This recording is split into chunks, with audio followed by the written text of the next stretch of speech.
Over the past year, our network has evolved into a vibrant community, hosting panels, roundtables, and thought-provoking discussions spanning artificial intelligence, sustainable development, venture capital, art, and investment.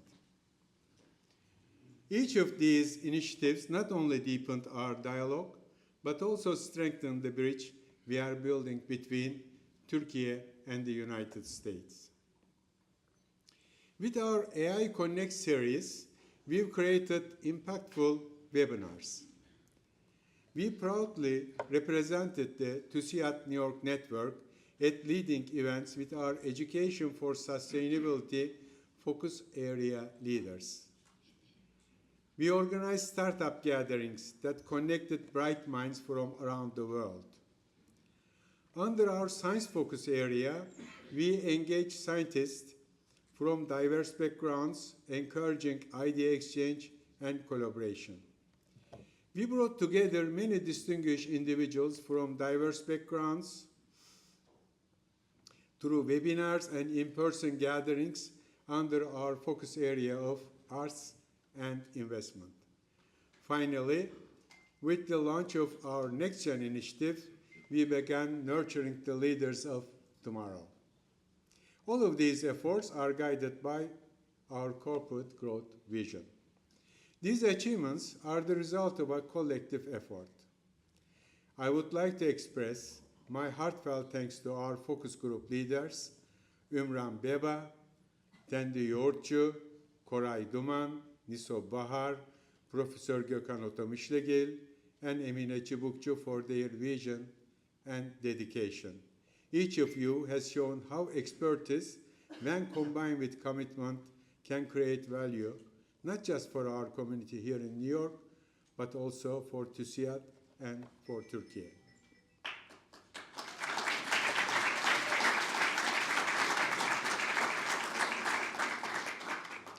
As we look ahead, our mission remains clear: to continue fostering innovation, collaboration, and dialogue that generate value across both sides of the Atlantic.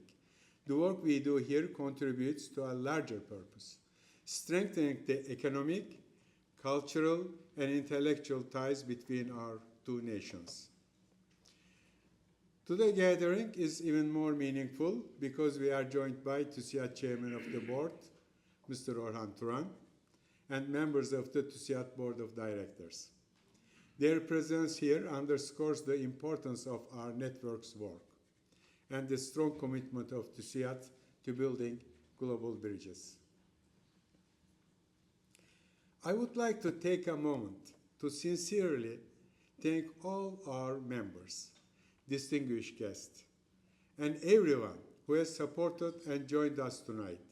Your presence and contributions are what make this network truly dynamic and meaningful.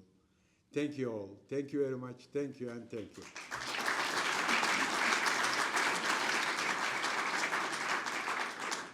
It is with great pleasure that I now invite Mr. Orhan Turan to the stage to share his thoughts and vision with us. Mr. Chairman, the floor is yours.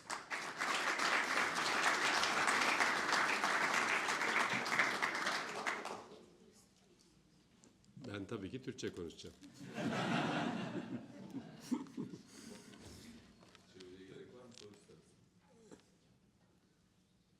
Okay, everybody? 100% Turkish. TÜSİAD New York Ağı'nın sayın üyeleri, değerli konuklar, hepinizi TÜSİAD Yönetim Kurulu adına saygıyla selamlıyorum. TÜSİAD New York Ağı'nın özel resepsiyonuna hepiniz hoş geldiniz. Yönetim kurulumuz ve üyelerimizle birlikte burada sizlerle olmaktan çok mutluyuz. Bizlere katıldığınız için çok teşekkür ederiz. Distinguished members of the TUSIAD New York Network, esteemed guests, on behalf of the TUSIAD Board of Directors, I would like to greet you all with respect and warm regards. Welcome to the reception of the TUSIAD New York Network. We are truly delighted to be here with you today, together with our board members and our colleagues. Thank you very much for joining us. TÜSİAD olarak tüzüğümüz doğrultusunda yaklaşık 55 yıldır insan hakları evrensel ilkelerinin, düşünce, inanç ve girişim özgürlüklerinin, laik hukuk devletinin, katılımcı demokrasi anlayışının, liberal ekonominin, rekabetçi piyasa ekonomisinin kurum ve kurallarının sürdürülebilir çevre dengesinin benimsendiği bir toplumsal düzenin oluşması ve gelişmesine katkı sağlamak amacıyla faaliyet gösteriyoruz. For almost 55 years, TÜSİAD has been working in line with its founding principles to contribute to the development of a social order that embraces the universal principles of human rights, freedom of thought, belief and enterprise, a secular state governed by the rule of law, participatory democracy, a liberal and competitive market economy, and a sustainable balance with nature. Türkiye'nin küresel entegrasyonunun ve rekabetçiliğin artışına katkı sağlamak amacıyla kültürel ilişkiler çalışmalarımızda önemli bir yer tutuyor. Amerika, Avrupa, Körfez bölgesi ve Çin'de yer alan ağlarımızla yeni teknolojiler ve girişimcilik odağında kapsamlı çalışmalar yürütüyoruz. Sizlerin parçası olduğu TÜSİAD New York ağı bu çalışmalarda çok önemli bir konumda yer alıyor.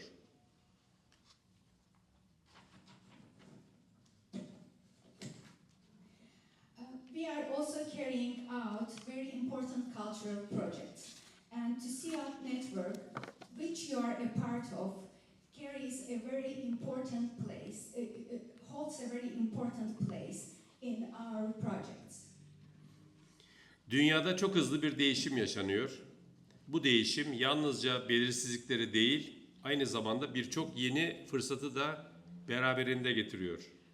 Ekonomik ve teknolojik dinamiklerin hızla dönüşmesiyle birlikte bu fırsatları zamanında fark etmek ve değerlendirmek her zamankinden daha kritik bir hale geliyor. Çünkü yeniliklerin sunduğu olanakları kaçırmak sadece bir adım geride kalmak değil, tüm oyunun dışında kalmak anlamına da gelebiliyor. Böyle bir dönemde rekabette geride kalmamak için en çok ihtiyaç duyduğumuz kaynaklardan biri bütün dünyaya yayılmış olan gençlerimizin, girişimcilerimizin ve profesyonellerimizin enerjisi, yaratıcılığı ve tutkusudur. We are living through a period of very rapid change around the world. This transformation brings not only uncertainty, but also many new opportunities. As economic and technological dynamics evolve at great speed, recognizing and seizing these opportunities in time has become more important than ever. Because missing out on innovation today means not only falling behind, it can also mean being left out of the game altogether. At such a time, one of our greatest strengths is the energy, creativity, and passion of our young people, entrepreneurs, and professionals around the world. That's why we place great value on staying connected with leaders like you. İşte bu nedenle sizin gibi liderlerle ilişkide olmayı çok önemsiyoruz. Sizlerle TÜSİAD üyeleri arasında daha iyi bir iletişimin, daha çok etkileşimin modellerini geliştirmek istiyoruz. İstanbul'a seyahat ettiğinizde sizleri aramızda görmek istiyoruz. Her zaman yeni yaratıcı fikirlere açığız. Sizin katkılarınızla Türkiye'ye yeni fikirlerin taşınmasına ön ayak olabiliriz.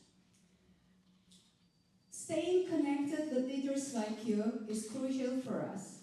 We want to reinforce communication and interaction between you and TÜSİAD members. Whenever you visit Istanbul, we would love to welcome you among us. We are always open to new and creative ideas. With your contributions, we can help bring fresh perspectives and innovation to Turkey. TÜSİAD New York ağı, TÜSİAD üyeleriyle New York'taki iş dünyası profesyoneller arasında iletişim ve işbirliğini güçlendirmeyi amaçlıyor. Networking için bir platform oluşturarak girişimcilik ve teknoloji ekosistemler arasında sinerji yaratmayı, Aynı zamanda ABD ile Türkiye arasındaki iş, yatırım ve teknoloji fırsatlarını geliştirmeyi hedefliyor.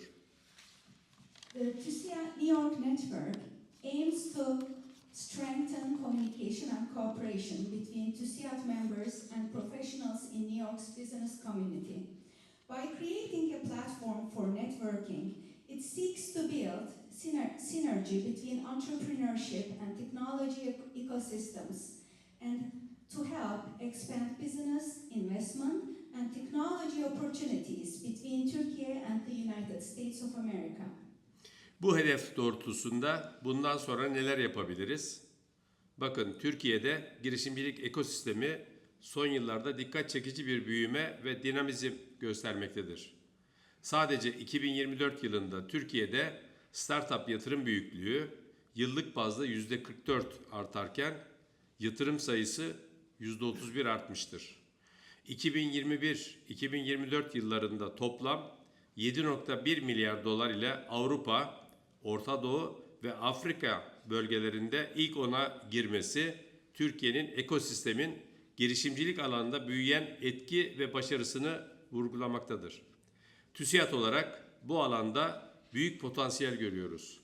Türkiye'de ve yurt dışında parlak girişimci ve yatırımcı beyinlerin etkileşimini nasıl arttırabiliriz? Sizlerle birlikte bu konulara eğilmek istiyoruz. So, what else can we do together as we move toward this goal? In recent years, Turkey's entrepreneurship ecosystem has shown remarkable growth and dynamism. In 2024 alone, startup investments in Turkey grew by 44%, and the number of investment deals increased by 31%. Between 2021 and 2024, Turkey reached a total entrepreneurial investment value of $7.1 billion, placing it among the top 10 countries in the Europe, Middle East, and Africa region. This clearly shows Turkey's growing strength and success in the field of entrepreneurship and new ventures. As TÜSİAD, we see tremendous potential in this area. Together with you, we want to explore how we can bring together bright entrepreneurial and investor minds in Turkey and abroad and foster even stronger interaction. Konuşmama son verirken başta TÜSİAD New York Ağı Başkanımız Müjdat Altay olmak üzere bütün liderlerimize ve bizlere katıldığınız için siz değerli konuklarımıza çok teşekkür ederim. Hepinizi saygı ve sevgiyle selamlıyor. Verimli bir konferans olmasını diliyorum.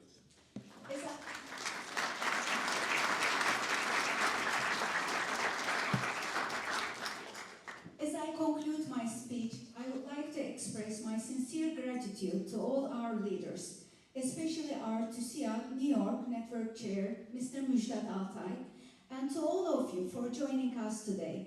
I extend my warmest regards and wish you a productive and inspiring conference with productive discussion. Metinde olmayan şeyi söyleyeceğim. Bir sivil toplum gönüllüsü olunca Müjdat Bey gibi, ben de 32 yıldır sivil toplum örgütlerinde çalışıyorum. Böyle nezih topluluklar oluyor. Teşekkür ederim.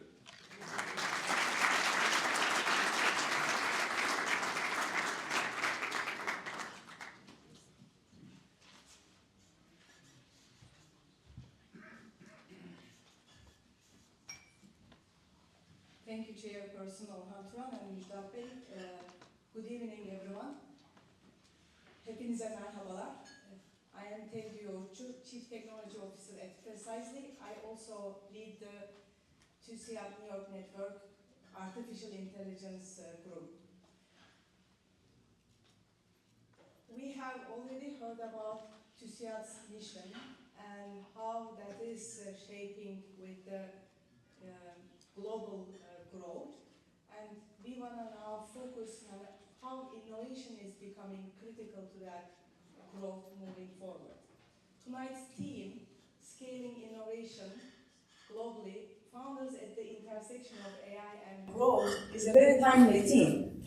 We are experiencing a true inflection point where artificial intelligence is not just transforming industries, it's redefining how we should think about building and growing globally. Let me frame this with a couple of data points for you. In 2024, private investment in AI hit $252 billion globally. Capital is shifting from experimentation to enablement. Investments are flowing into new models, infrastructure, and data frameworks. 65% of organizations actively use generative AI, up from 33% last year. Yet, McKinsey survey finds out that only 33% of organizations can measure tangible return on investment. It's showing a gap that while we are seeing the acceleration and the adoption race, the organizational and operational readiness is not there yet. And the scale is extraordinary. Extraordinary as such, only this year, $500 billion were invested in data centers. It's the GDP of Singapore. And we are just starting in this journey. So it is a very interesting time to be founders. Meanwhile, global AI dynamics are also changing. While USA still leading the game, especially with the foundational models, China has become a real competitor. So competition is increasing while also creating complexity in terms of regulations, data protection, as well as compliance. And I want to lead with a question for everyone in the room. Some of you may remember year 2000, Y2K. Can you guess how many of the Fortune 500 companies from year 2000 are still around? Any guesses? 15? So 50, half of the companies from year 2000, 50% are gone. They are replaced, merged, completely gone. Think about the names that you are familiar, Blockbuster, BlackBerry, Kodak. They were so much focused on optimizing, and they didn't innovate what's coming next. So what we are seeing is that the innovation and being ready for what's coming next is becoming a long-term sustainable growth factor. We are seeing the same thing now. With AI, every organization is so much focused on optimization, efficiency. The real value and growth is going to come from innovation. So number one, capital is flowing. Number two, adoption is accelerating. Number three, but it's becoming more and more difficult to scale and grow globally. And today we are going to learn from the founders who are doing that successfully and building at the frontier of AI. Let's meet them. Nevzat Ataklı, co-founder and CEO of Trio Mobil. Suad Özgun, partner and VP of Customer Success Growth, Insider. And we have Dr. Murat Önen, founder and CEO at EVA. Welcome and thank you all for being here.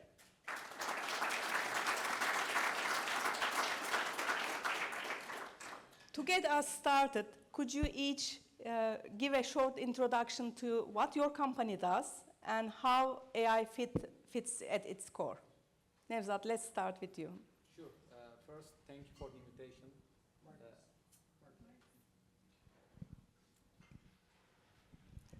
Thank you for the invitation. First, I'm Nevzat Ataklı, CEO and co-founder at Trio Mobil. At Trio Mobil, we are developing AI and IoT technologies to prevent workplace accidents and save lives in industrial environments. Currently, our technology protects more than 1 million employees working in more than 1,000 sites globally.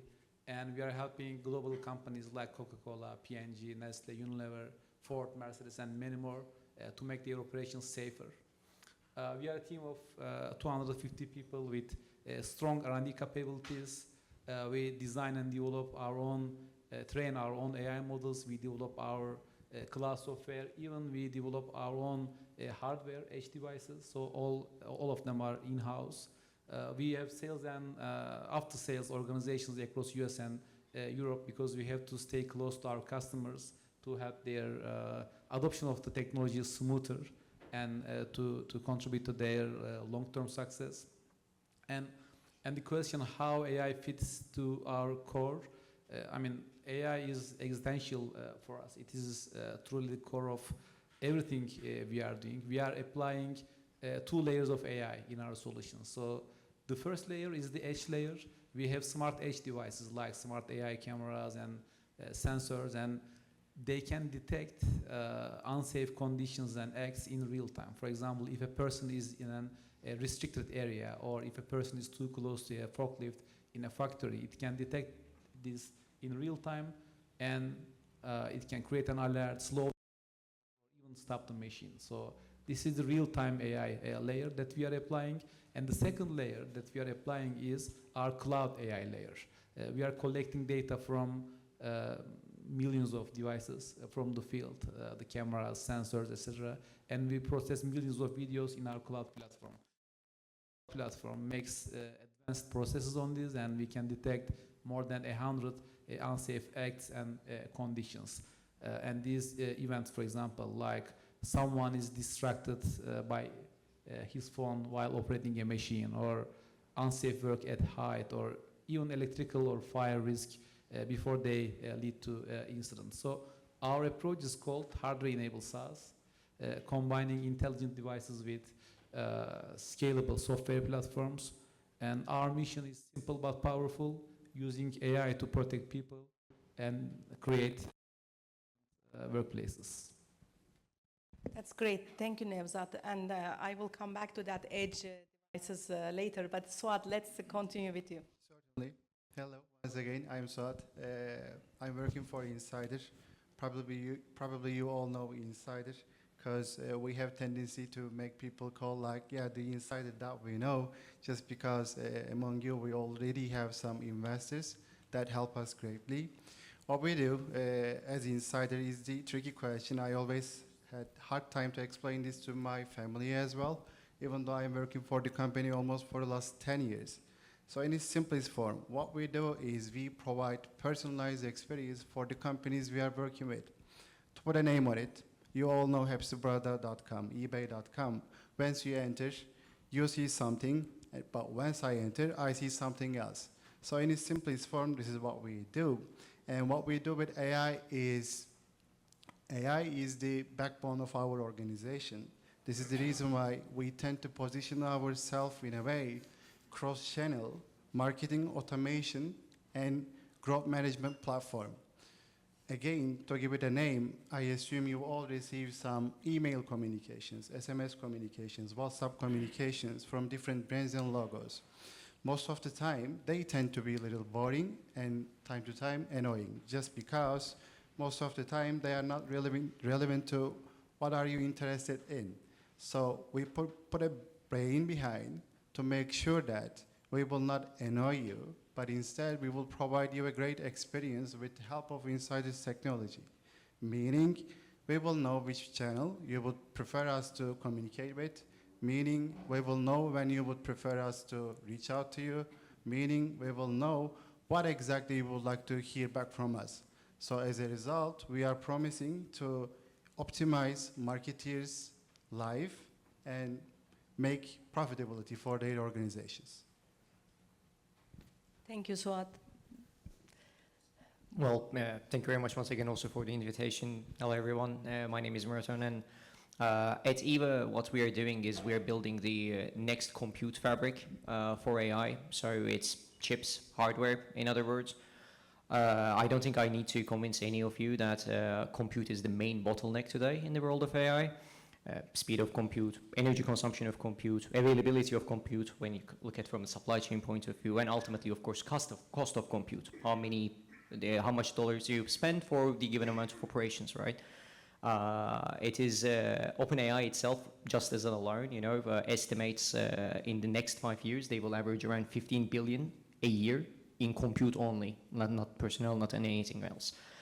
And what we build at Ava is basically far better GPU alternatives, effectively, at the data center level, that provide 72x operations per dollar. Those operations per dollar means operations in the sense of general purpose compute, such that you can develop the advanced AI applications like AI-based drug discovery, genomics, AI applications in finance, in new material synthesis, etc.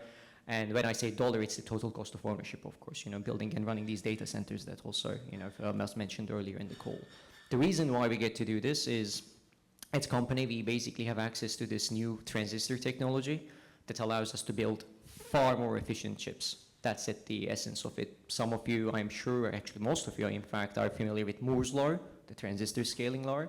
So what we do is effectively resetting Moore's law in the sense that our transistors provide sub 1 nanometer equivalent compute density, meaning they work as if we are capable of breaking atoms. Of course we don't, but the compute density equivalence is coming from there, and while also making sure that we do much less data movement, which is another huge part of the data center compute operation. So combined, the value proposition we give is far better AI unit economics of compute, such that advanced applications can be built.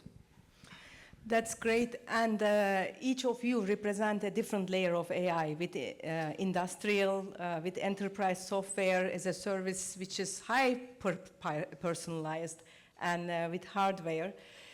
One of the big themes in AI right now is that the competitive modes are shifting. They are shifting from the models to data. Data is becoming a big differentiator, so every company, every organization really have to think about how to protect their data. Speed, and of course, practitioner know-how. Of course, these strengths do not scale globally on its own, and every market has different customers, every market has different regulations, and every market has also different data protection or data rules. With that context, let's turn to what it takes to scale those innovations globally. Suad and Nevzat, both of you have led remarkable international growth. And what lessons have you learned in expanding globally? And what would you share with founders in Turkey who wants to do the same? Suad, let's start with you this time. Certainly. Maybe it will be useful for me to start to explain how we managed to came so far, right? So as you already know, we founded in Turkey a bunch of enthusiastic group of people, as you can imagine. And after closing first bunch of investment series, we were just quite eager and anxious to have our global expansion. And what would you expect from an average startup located in Europe area, Turkey? Let's purchase a flight ticket, go United States and compete with big boys. So we thought it would be quite challenging and also childish for us to do so. So we decided to follow blue ocean strategy. In a way, we at first went to Russia, and then Asia, and then MENA, and then Europe, Australia, Latin America, and the United States.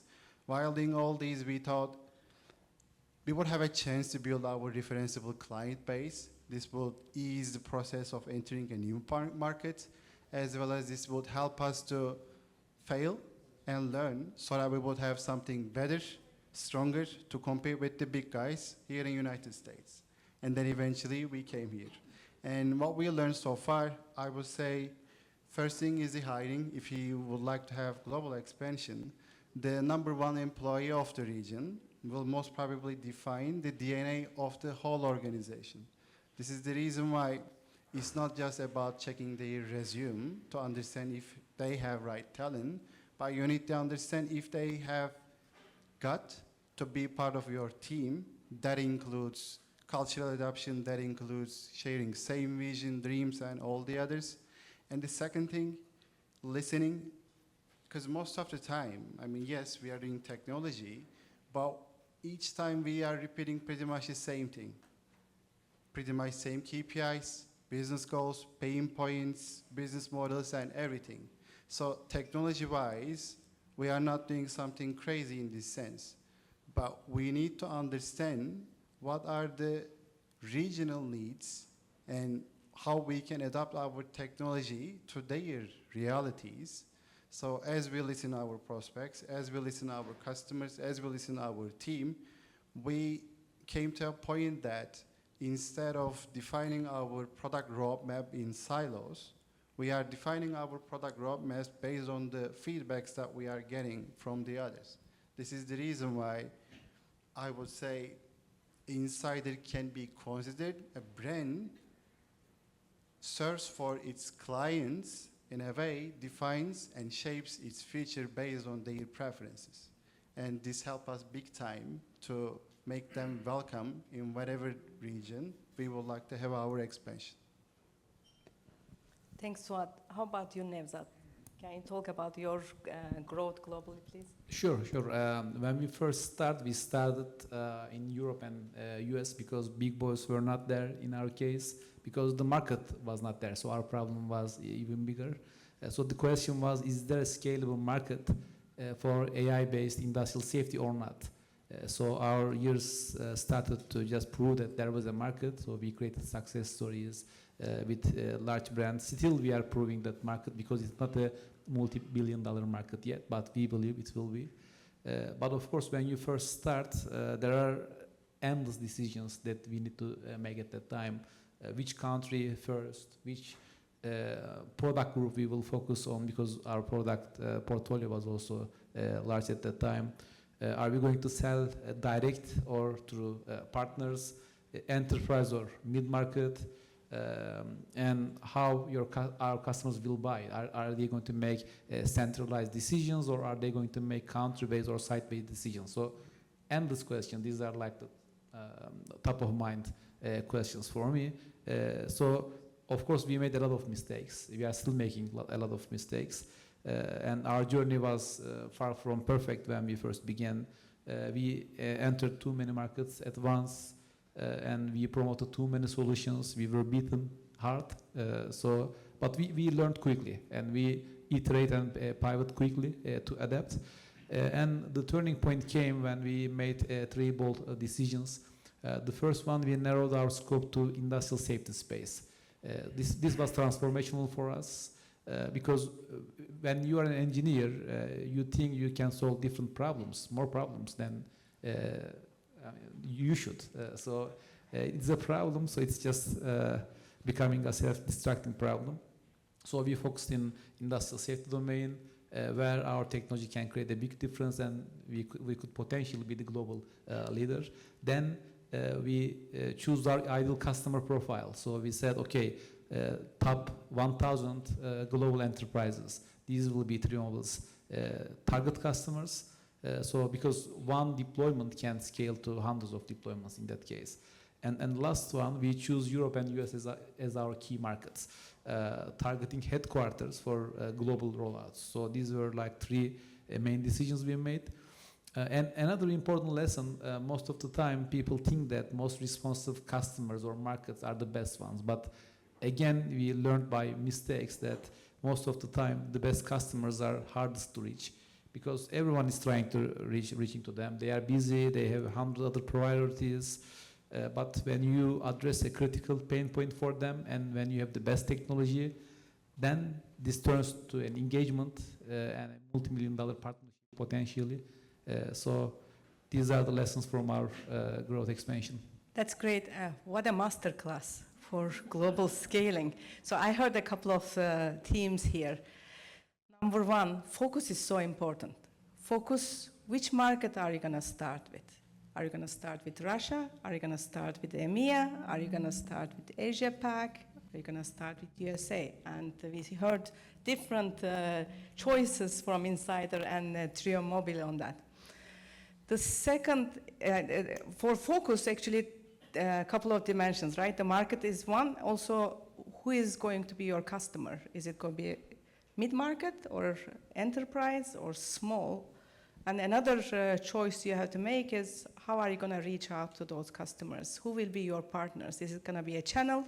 Is it going to be direct sales? So that focus has multiple dimensions. And then the second thing I heard was your first person who will championship in that new market becomes the definition of the culture you want to create and how you want to achieve. And if you are expanding in Asia Pac versus in Latin America, that might be a different expectation, by the way, because you are experiencing with different cultural aspects of how you do business. For example, in Turkey, regardless of AI, sales is very relational. The human factor will never disappear in that personal and relational sales. And then the third thing I heard is that failure is part of growing. You learn from those mistakes so you can actually iterate through in that expansion, and then you don't necessarily repeat that going from one country to other. But I want to just open a parenthesis because Nevzat talked about we didn't have the market. So there's a great book, if anybody is interested, about creating a new category, which is quite difficult, Category King, if you are interested to find out. And sustaining momentum is, of course, very difficult and requires deep technical and organizational foundations. And that brings us to you, Murat. Eva is tackling a very hard problem in AI, compute and scalability itself. What's the biggest challenge that you are experiencing and you are focusing now? Yeah, I mean, in our case, I think you are spot on. You know, the kind of work that we do is very vertically integrated. In the team today, we have people who literally decide which atom sits next to which atom at the lowest level. Doesn't get much lower than that, to the best of my knowledge. In the middle, that we have chip designers. At the top, we have software engineers. And the biggest problem that was in front of us when we were starting off, from actually, you know, somewhat similar to a scaling issue, is how do you find these people? These are people that live in very different circles, you know, device people, hardware people, software people. They don't know one another. They don't live in the same space, and they're not even in the same geographies in most cases. So in our case, we started in Boston with the core semiconductor team. Then we found that the experienced talent is in Texas. Thanks to the ecosystem that was built there. And then when it came to software, we tried to say, okay, you know, we are a startup, we are already constrained when it comes to time, resources, everything. We cannot constrain ourselves to geography, right? And software at least was the one from the scaling point of view that permitted us to go a little bit all over the place. With hardware, we couldn't do that. We tried, it didn't work, for example, trial and error.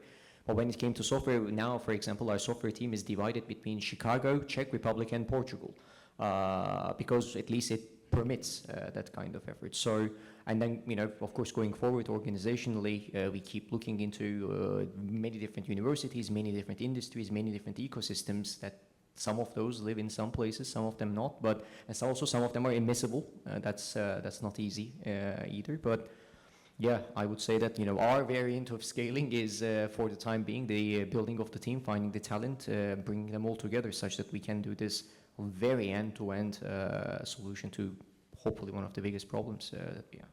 That's great, and finding the talent and also keeping the talent. When companies are offering $100 million to AI brilliant minds, it's also becoming a big challenge. Let's pivot the leadership. We are privileged tonight to have the board of directors from TÜSİAD. Thank you for joining us. For each of you, what do you wish boards and investors better understood about supporting companies like yours? Murat, do you want to start? Sure. So I would say that, you know, particularly in deep tech, I would argue that it is borderline impossible for an investor to actually and fully understand what is it that we do. And that should not be an issue, because the best investors that I have seen and best operators that I have met are not the ones who know exactly what it is that we do, but they have access to people who they can ask and get their information, you know, get their opinions on the parts of it. Because I think, it is inevitable to see that the world is going a vertically integrated path. Today, you look at the software companies, they're building their own chips. In fact, Amazon CTO a few years back said that today any self-respecting software company has to build their own hardware, which is a pretty solid stance. In that context, if you are in a board of a platform company or it doesn't mean that you need to understand hardware and transistors and etc., but you need to know the people and know the dynamics that are emerging and coming your way, whether it comes to the energy side, whether it comes to the cost side, whether it comes to supply chain limitations.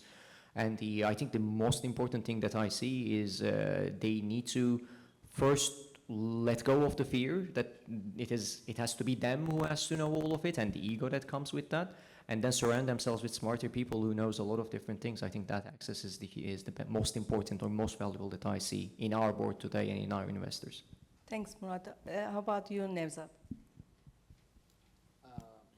I mean, every stage of the company, I think, requires a different mindset from investors. So, of course, I mean, as like the common values, like the patience, for example, is important because it is a marathon, it is not sprint, what we are doing here. The second one is, I think, the boards should challenge the founders. Hearing about the company and challenging the founders. Sometimes, for example, I mean, 90% of the time, that doesn't create value, but 5% of time, 10% of time, it can be transformative. I can also tell you how our investors helped us. For example, our first investor, 212, they helped us to build our global muscle. They pushed us to think beyond Turkey. So there is another world with 100x bigger. You have to focus here. They introduced us with US and European VCs. And these conversations and meetings with these VCs also, their feedback was also transformative because we learned a lot from their positive and negative feedback, so how we should iterate further. So it is like a flag race. Every VC has their own timeline, and when it is done, then the next investor should take the flag and start running with the company. And for example, our new investor, US-based investor, last year we completed the $26 million growth round here. Now they are supporting a different phase of growth for Trio Mobil. So they helped us to build our leadership team in the US, our sales organization, and I can say it is completely different from Europe or emerging markets. It is a different animal, I can say. They are also helping us to strengthen our financial system and governance, which will be also vital for our next funding rounds and other stuff. So what you need at $2 million ARR is completely different from $20 million ARR. I completely agree with that. I have seen actually in my company's growth, 10 times growth in 10 years, going from $75 million to $800 million, and also doing both organic innovation and as well as M&A. And I think that becomes also a big part of that story, because you have to balance organic innovation with strategic acquisitions or potential mergers to make the most of it, especially when you are expanding into new geographies. Suad, how about you? What are how can boards and investors support you from your perspective? For sure, they support us big time. And as said, you already know some of them, including 212. As Nevzat mentioned, different stages means different stories in terms of how you can be helpful to the organization that you are investing on. At first, it was mostly about believing their dream and helping them to achieve it, and then helping them to drive further expansion globally. In this sense, I can already name Riverhood helped us big time for our Latin America expansion. And then we came to United States, our path crossed with General Atlantic. Of course, they help us big time to define what's next for our organization. That includes acquisition, that includes IPO, and all the other strategic steps. So, of course, we always have the need of providing our performance numbers to them. And what I would say, the main question is not just about asking if you realize your targets, but also what did you learn last quarter, this year? What are the points that you failed, and what are the outcomes of it? Because what we see, especially with the involvement of AI in our lives, the definition of competition, the definition of success, the definition of winning change big time, and it's still changing quite constantly. This is the reason why it's not just about defining one thing and getting there, but also being able to pivot. This is the reason why the most valuable question we receive most of the time is, what did you learn and how we can make things right together with you? That's great points. And before we move forward, I have a quick observation. Every time I speak to corporate leaders, one theme keeps coming up, especially with AI, generative AI, now agentic AI, where things are moving more autonomously. And that theme is trust. And if you're a finance organization, healthcare, insurance, what you are putting in front of your customers, how AI is making decisions or representing decisions on the company's behalf becomes a real brand trust, and you might be risking that brand at times. McKinsey's 2025 AI adoption survey finds that only 22% of organizations have an AI governance framework. And 92% of leaders are planning to invest in AI governance. However, this leadership gap and AI governance, data and AI governance, is going to be a key for boards to pay attention moving forward. So let's talk about a bit future. Future is always here. Yesterday night we were having a conversation, and I gave the example in 1700s when the steam engine drove the industrial revolution. It took 100 years for global adoption.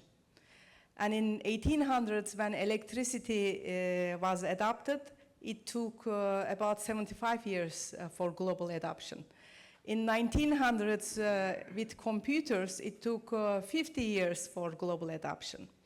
Though there has been 50 years machine learning models work, with compute work, big data contributing to where we are today, generative AI took 3 years for global adoption. So we are seeing an accelerated rate of innovation, and speed matters. So if you are planning to go and have your business in Japan, you have to move fast because somebody local is going to create a business and be there before you. Looking ahead, where do you see enterprise AI making the biggest impact in your field, and how do we sustain this incredible pace of growth, both technically and economically? Murat, let's start with you. I'll take the second part of the question. Enterprises, there are much better experts in this panel. I think, like, speaking of the numbers, coming back, if you look at just, for example, the infrastructure of GPU improvements, 30% year over year is what we are seeing with the segment leader, that is NVIDIA, of course. In stark contrast, we see quadrupling of compute need every 2 months. That's completely unsustainable there.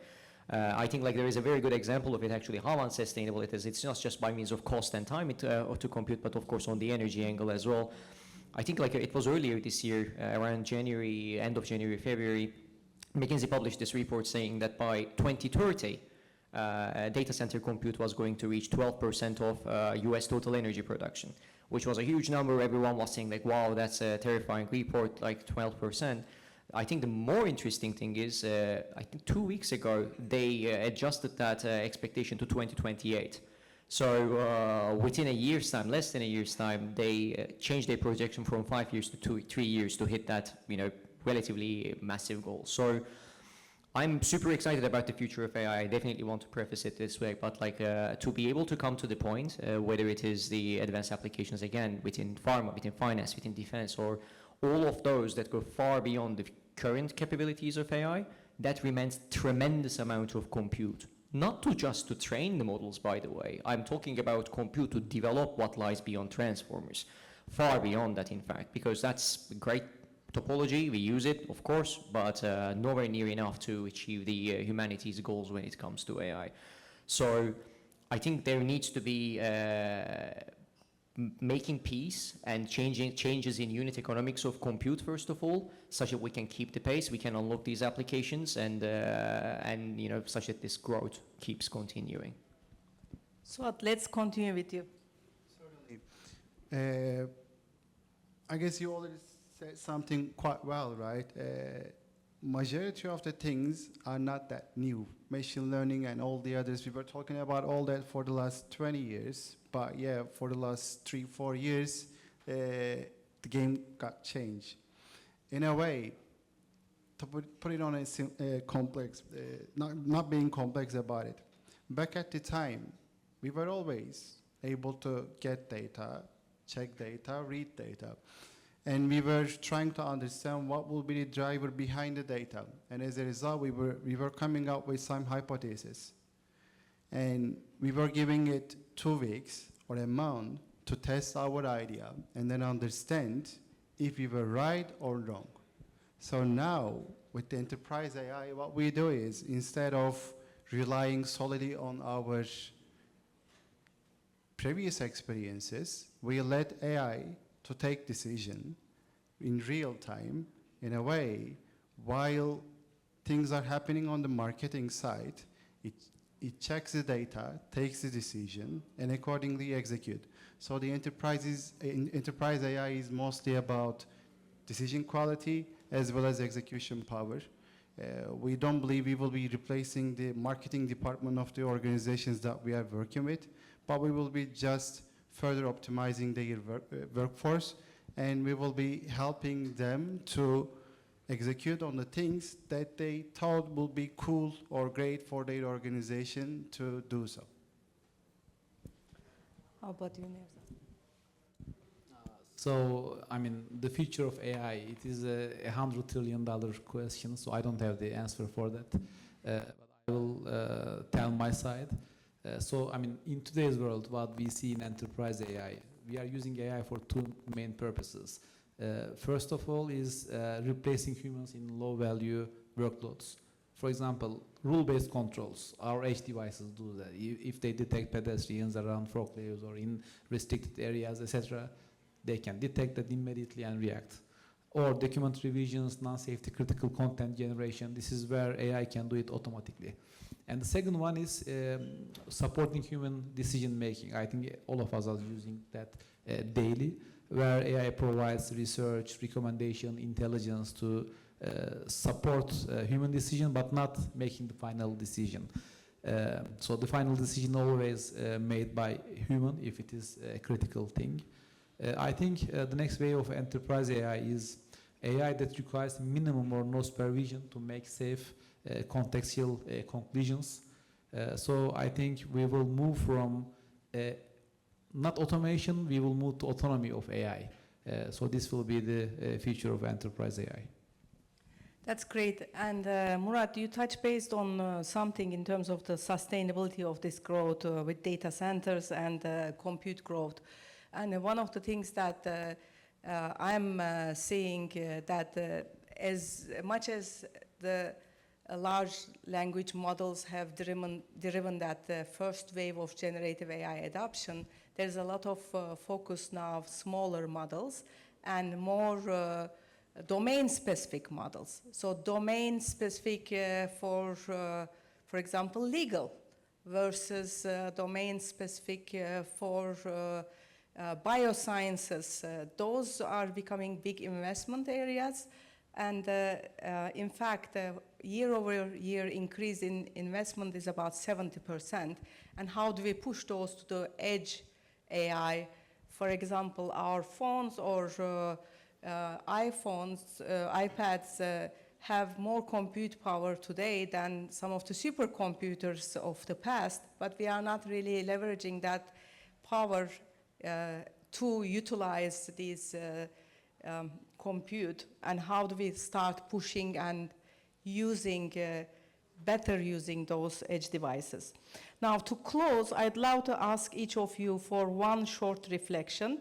What is one lesson you've learned on your journey, or one piece of advice that you want to give to founders and builders in this room who are thinking about building or scaling globally in the age of AI. And let's do that, Suad, Nevzat, and Murat.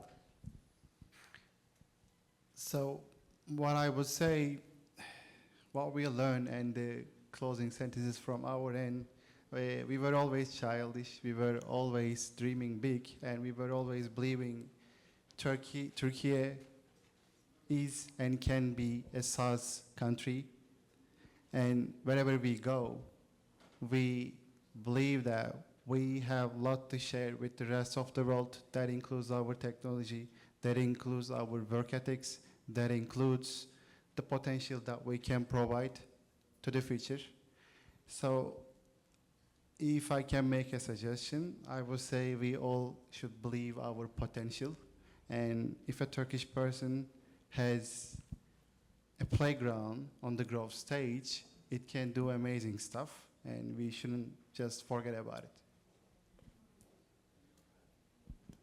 So, I mean, there are hundreds of lessons learned, but if I'm going to pick one, it is build a feedback machine inside your company.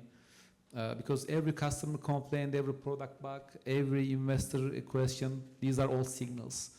So the faster you process those signals into learning, the faster you scale. It is not about avoiding mistakes, it is about learning faster than everyone else. This is our philosophy, I can say, learning, not taking personal, not taking emotional, but seeing all of them as learning opportunities. Yeah, I mean, I would say that from our point of view, the most important thing has been don't be input focused, be output focused. And that applies to everybody. I think whether you're a policymaker who are working on appropriating funds on a project, don't get focused on the appropriations, focus on the metrics. If you are a large-scale enterprise user who is going to deploy funds for an AI project internally, once again, you know, the creation of the funds is just the first step. It's not the ultimate success. It's what the metrics and how quantifiable success gets out of it. And finally, whether you're founding a startup or joining one, don't judge them by, you know, primarily with the advertised fundraising numbers, which are great. You know, it's a great and easy metric to look at for sure, and it's useful at that too.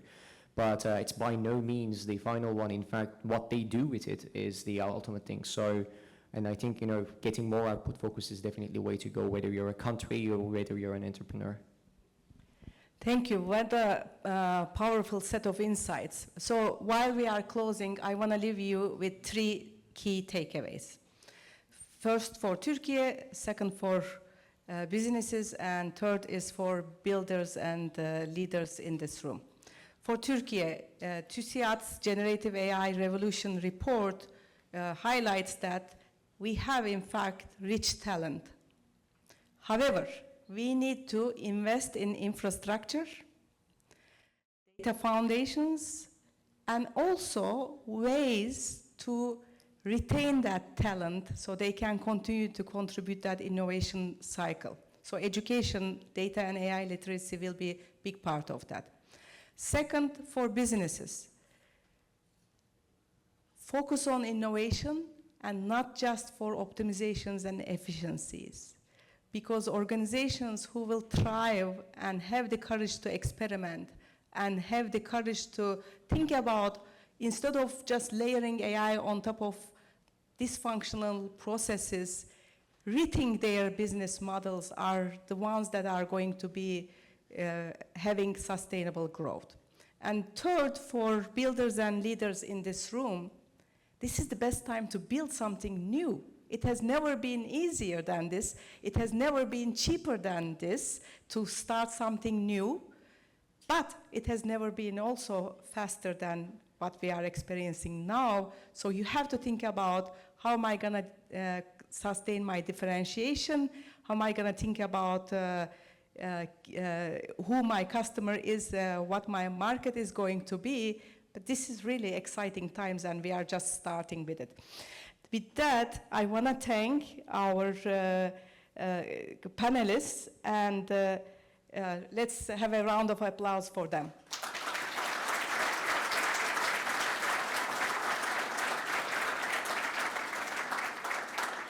And now let's open up for questions.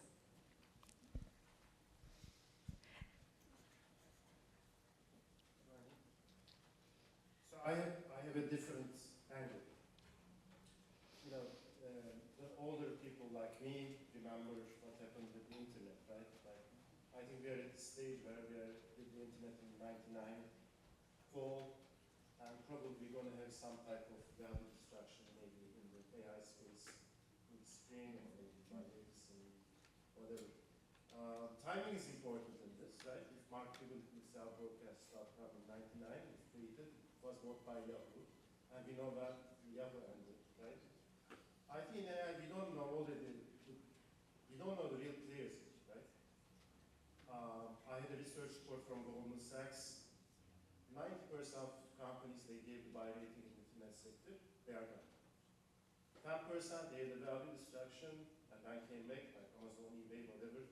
So my fans are younger, so I'm just advising them, you know, if they can get exit strategies or not to carry a lot of leverage, know your partners, because China is coming big, and their costs are lower, their margins are lower. DeepSeek is a major competitor. You know, probably going to see a lot of value destruction because of these China restrictions in companies like NVIDIA, OpenAI, Oracle, whatever. The expectations are just too high. I'm just here to warn, like, general public, don't get caught in the hype. Probably the US markets will be in a turmoil next year with this expectation so high. So I'm wondering, do they have any, you know, solutions to navigate this tough waters probably next year for their companies? Because this is just another cycle. Of course, AI will be so important, right? We know that data centers are important, but they have environmental issues. We have AI ethical issues. You know, we don't know how states will get involved, you know, with compliance and stuff. Thank you. Thank you for your question. Now, I will let each of the founders speak to that, but I want to respond quickly, because you talked about DeepSeek as a model, and it's not just DeepSeek. DeepSeek has multiple versions, and then we have actually every minute, 5 new models are being added in open source Hugging Face platform. So there's like 4 million models today. And we like competition, right? We want to have competition. We want China to challenge US. We want the investments in Turkey to grow like how much data center investments are happening in Saudi Arabia and United Arab Emirates and Qatar. Middle East is investing heavily. So we like competition. However, if you listen to the stories of each of the founders, none of them are betting on money. They have a value proposition. Their value proposition is something unique for Insider, that they are hyper-personalizing that market. They had an entry at the time that nobody was actually paying attention other than the dinosaur companies. And with Trio Mobil, so focused on that safety, he didn't distract himself to go beyond that. How do I create that workplace safety with the offerings of the company? And Murat is heavily focused on the infrastructure layer. So their value proposition, which is very important, everyone in this room, is very unique. And they are trying to create that sustainable piece regardless of the models, right? But I want to let you jump in if you want to add anything. You did quite well. But, betting on the underlying infrastructure is always a good idea, or betting on the platform side, which I speak more, and defining the right angles. Those are not just a function of where the AI models are today and where the AI models will be tomorrow. Those can be adapted into all of those. When it comes to, for example, like I would argue that a lot of the energy stocks today are AI infra related, and that's basically is not going to change, because whether it is the community's AI expectations fails today, continues to grow, will keep happening in due time. So that means that those energy consumption will keep increasing. That applies to optical interconnects on the networking side. That applies to chips on the compute side. those are not going anywhere, and those are the solid things to bet. And I'm sure there are much more angles that you can add on the operative. Certainly. We are not against that. And if possible, we would like to be the proof of that, because we would like to prove that such great technologies doesn't happen only here in the United States. That includes Turkey as well. So if there is something new that will come from the Asia side of the world, this, of course, we need to be aware of it. We need to pay attention to it. But we are not afraid that there will be something new and it will take our business from our ends. No, it will be for the greater good. We believe, in a way, it will challenge us. It will increase the standards. We will start pushing more, and we will be producing more. And as a result of it, this is what will help for each one of us to do more with what we already have. So in this sense, from our angle and from our business positioning, we are not against the big wave coming from Asia side, because most probably they will have something better to offer. We will quickly take it, we will adapt our organization accordingly, and we will serve to our clients. I confirm the challenges you mentioned. So if you are, for example, competing against China that they can produce and ship to your country, then every part of the world is under high risk. So this is why we designed our approach from like the consulting part, risk assessment to the customer side, etc., to develop a solution for them and to vertically integrate it from hardware to a cloud platform to helping them to leverage the platform, like the customer success, etc. So very integrated approach to just avoid the risk coming from China or other parts of the world. But if you are developing, let's say, a foundational model, of course you are open to risk, but it is another game. It is a high risk, high return game. So we are not at this game. Great. Any other questions? Please go ahead. We have three hands there. We can go in the order of the rows, perhaps. So AI is now like in the financial industry, and like now the banks have been adopting like the AI much faster than like before, after tackling some of the compliance issues. One of the the advantages of like deploying AI models is like obviously like to automate processes and then like save costs. On the other hand, is like just take the generative AI and like then trying to like make decisions based on data, hopefully like healthy data, like you said. So is it like the balance is like between saving costs and basically finding opportunities to like to commercialize and make profits. So in your organizations, like which comes first as a priority? Is it like saving costs or making like money? And how do you allocate like those resources? How do you prioritize? Anybody wants to take? I can give a quick answer again so that you can give a little bit thought. So I think in these examples, they are using AI to produce something new. When we think about finance or insurance and healthcare, telco, anything with supply chain, for example, it's a balance of optimizing as well as making sure that we have guardrails in place.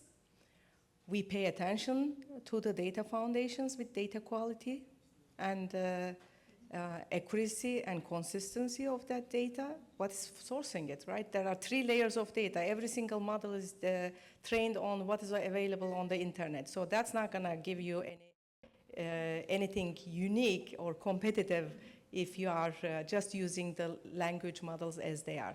There's a second source of data. It's your own company's data. As a healthcare, you might have developed 25 years of, we have SAS Holding, Inci Holding here. They have decades of data that they have. That creates differentiation, competitive advantage for them because it's very unique. But, and then there's third data a source that you can create additional context. If you are a supply chain, if you are in finance, by understanding the demographics of the people, the geography, consumer behavior in the case of insider, or environmental catastrophic events. Every single location in the world is experiencing that, and in fact affects financial organizations deeply. So that's the third layer of additional alternative data sources that now you have to create and use, so you can achieve that accuracy, consistency with that. And then the third piece in that balancing is the governance. It's data governance as well as AI governance. Do you understand? Do you have the human in the loop till you build that trust with the semi-autonomous systems before you can actually offer to your customers? Because you have to build that trust internally in the organization before you can expose your brand loyalty or to your customers. Anybody wants to add anything? So, I mean, you know what they say about which software can easily sell. First, keep you out of jail, so the compliance part. Second, increase your revenue. Third, make you save money. So in our case, we are helping with the compliance and making savings, because these excellence costs a lot of money to our customers. I mean, we are not fortunate enough to increase their revenue.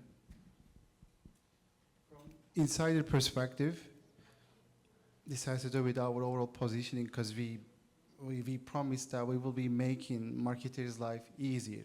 So the way that we position AI is for you to do the same job. Instead of you spending 10 hours, it will be enough for you to spend only 30 minutes. So the remaining 9.5 hours, you focus on other business priorities. So in this sense, that includes efficiency as well as cost efficiency as a whole.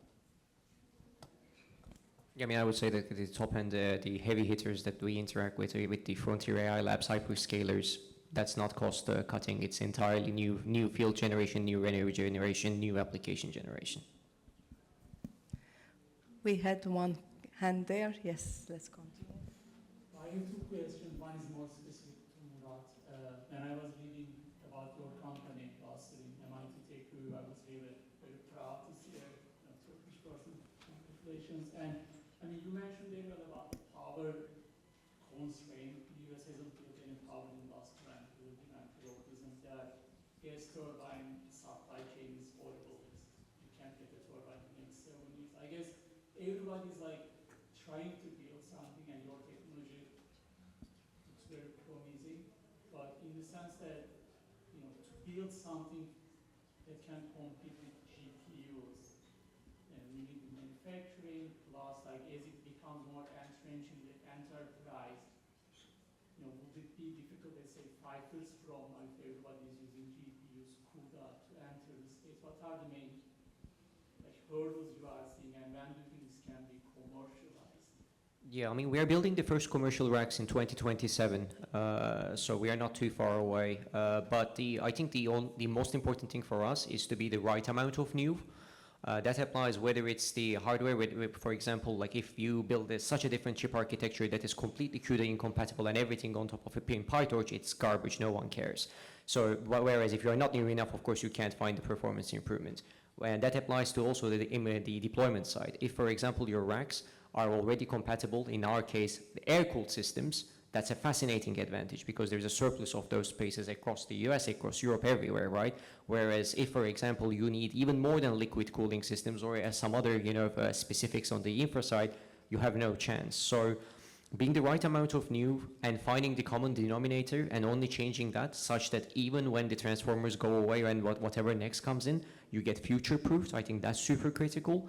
And you basically become not too new such that you can be slot in immediately to the existing infrastructure. It's a tough balance for sure. Before we go to your second question, since we are at the end of our time, I will let that, yes, you were up, and then maybe we can socialize after the panel ends. Thank you so much. It was really insightful. I may be taking the responsibility of asking the last question of the night, so I'm going to go relatively lighter question for those gentlemen. So to them, you were mentioning that like acceleration of adaptivity regarding the AI. So what do you think when AI becomes common as electricity, what is gonna be still feeling like magical about it?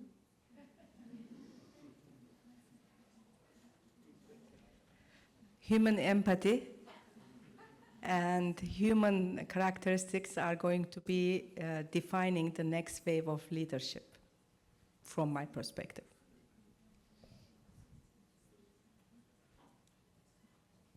For me, I mean, of course, we are all optimistic about the future of AI, but still AI that can make inventions, AI that can create new things like Einstein did, etc. This will be magic for me. So.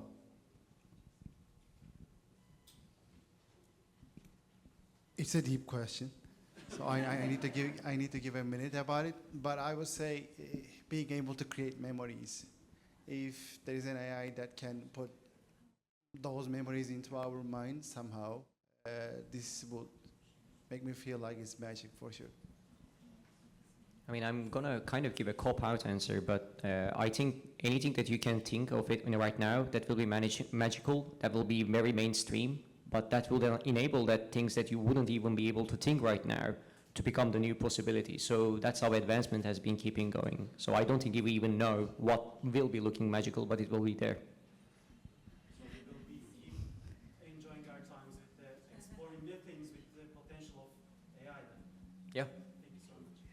Thank you, everyone. Thank you, panelists, and thank you for all of you for the also engaging questions.